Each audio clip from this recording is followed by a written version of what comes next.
for this is because the dog doesn't judge, the dog doesn't criticize, the dog doesn't critique, the dog doesn't watch with any real interest, and so the student or the child feels more comfortable reading to something that is paying attention and alive, and it actually allows them to have greater levels of confidence, to slow down and focus more on what they're doing. There have been studies actually performed all over the world. In an Australian study that showed different levels of study, it showed that pet owners, specifically dog owners, actually survived heart attacks better. They had a reduction of cholesterol, triglycerides, and the systolic blood pressure as a whole was lower. Unfortunately, this benefit was not enjoyed by cat owners. Another form of animal-assisted therapy is actually called equine therapy, and this is therapy that's actually used in the practice of riding horses. Some people do know about this. They use this a lot in soldiers and veterans returning from the wars, mainly because riding a horse can help with balance, posture, hand-eye coordination, foot movement, a lot of things that people have trouble with recovering from physical injuries. Riding a horse actually works each aspect of the body in a different way. However, a lot of people don't understand the mental effects that come from working with animals. Working with the horses and the equine therapy is actually shown to help people with autism spectrum disorder, substance abuse, multiple sclerosis, muscular dystrophy, developmental disorders, brain injury, cerebral palsy, seizure disorders, visual and hearing impairment, learning disorders, emotional problems, anxiety disorder, and behavioral problems. There was a study that was performed at Pennsylvania, and what they did was they took a boy who had a great fear of dogs, a severely autistic child, and they put him in a room originally with very calm puppies. Now, they very slowly over time, over a period of several months, progressed to showing him older and older puppies. So the puppies got slightly more and more rambunctious. Eventually, the boy was put in a room with a very hyper dog named Buster. Buster wanted to play constantly. At first, the boy would actually run screaming to the other end of the room. 6 months later, by the end of the therapy, the boy actually gained emotional comfort being with the dog, and for the first time in 6 months said new words, which was Buster, sit. So it's not just the mental effects that happen that you can see the effects with autism and cerebral palsy, things like that, severe mental disorders. It can help with emotional and mental health as well. A good study of this would actually be the treatment and study of phobias being treated through nature. There's actually a really great natural writer named Evelyn White who wrote a piece on this titled Black Women in the Wilderness. And the treatment of this was based on slow immersion therapy. What happened was there's a difference between phobia and fear that people don't understand. Fear is simply having an unpleasant emotion towards something. A phobia is a full-blown mental and physical reaction to a stressor in the environment. It actually causes physical changes in the body. You have an anxiety attack, your heart rate goes up, you sweat more, your hands are clammy, everything. So there is a difference between a phobia and a fear. Treating phobias can actually be helped by nature. Evelyn White wrote her piece, A Black Woman in the Wilderness, based on her fears of actually being in the outdoors. What she wrote about was growing up during the Civil Rights Movement.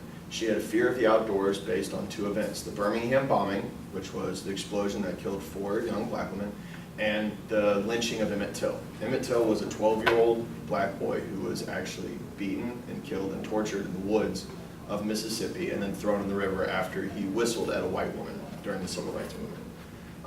Evelyn wrote specifically that her fear of the forests and the woods around her was linked to Emmett Till. What happened was a man-made event took a genetic fear and compounded it. And what this led to was her inability to connect with nature in any way. She specifically wrote about her fear of the McKenzie River, which ran both near her house and near her workplace, which was a school. What it came down to was she even went so far as bringing both her race and her genetic heritage into play. She wrote, "I believe the fear I experience in the outdoors is shared by many African American women, and it limits the way we move through the world and the decisions we make about our lives." What Evelyn did was she actually slowly re-immersed herself in nature. It started out as walks in the park, which came to walks in the meadow, slight walks in the forest. Eventually, at the end of her story, she takes a rafting trip down the McKenzie River.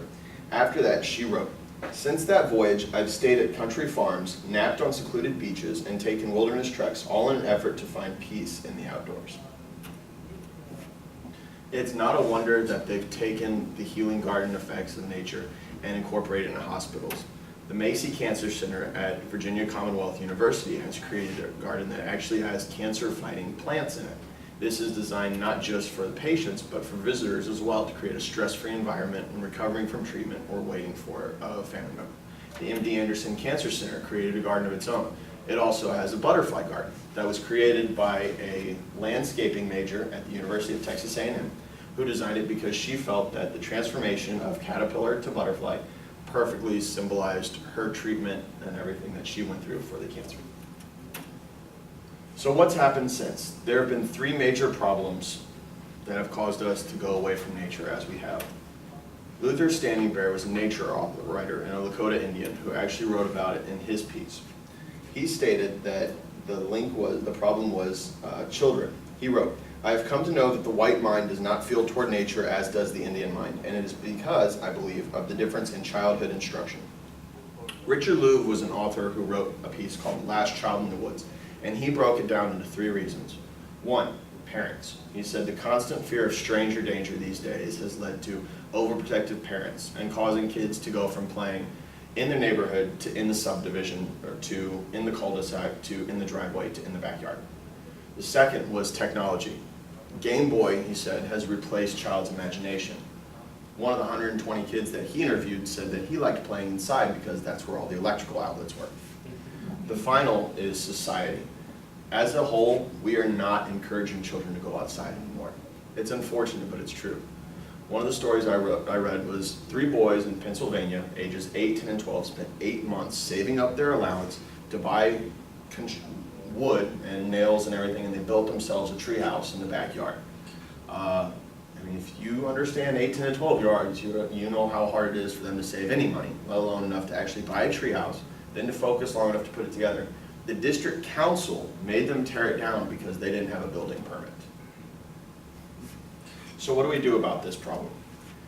There's already being steps made toward it. In California and New York, they've started what's known as forest schools. They take children as young as 5, 6, 7, 8, all the way through 13, 14, and 15. They take them outside, and these children do a minimum of 3 hours a day outside, taking classes in an open area, regardless of the wind, regardless of the rain, regardless of the snow. They said they've seen a normal student improves on an average of 7 to 8% on their test scores. As a whole, they said it was generally between 11 and 12% improvement. All I'm asking is that we put some bit of the outdoors back inside. We used to be outdoors and now we're not, and our children are suffering for it. I know I was raised in a foreign country in Venezuela, and I spent as much time outdoors as I could, and I'm just not seeing that today. Why not bring some pictures of outside inside?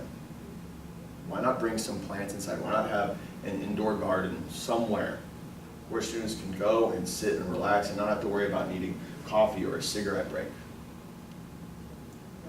We've done a great job in raising our kids intellectually, but we need to change that before they lose touch with their roots. That's it.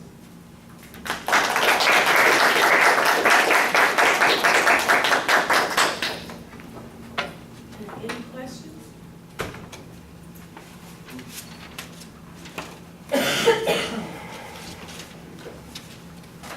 Well, I'm convinced.